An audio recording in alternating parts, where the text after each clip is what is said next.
ஒரு நிமிஷம் இந்த காணொளியை பார்த்துட்டு உங்களுடைய கருத்தை பதிவு பண்ணுங்கள். எனக்கு மிகப்பெரிய ஒரு உதவியாக இருக்கும்.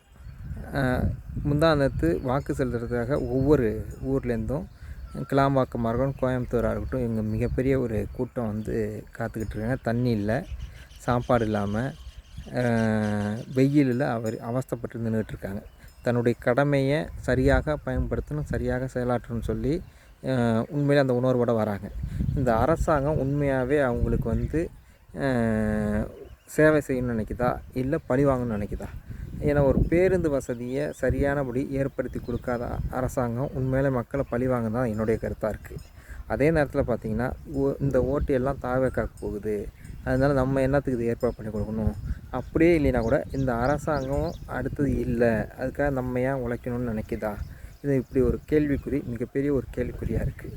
ஆனால் உண்மையாக ஒரு மக்களுக்கு உழைக்குதுன்னா கண்டிப்பாக அதெல்லாம் ஏற்பாடு பண்ணி கொடுத்துருப்பாங்கன்ற என்னோடய கருத்தாக இருக்குது. நன்றி.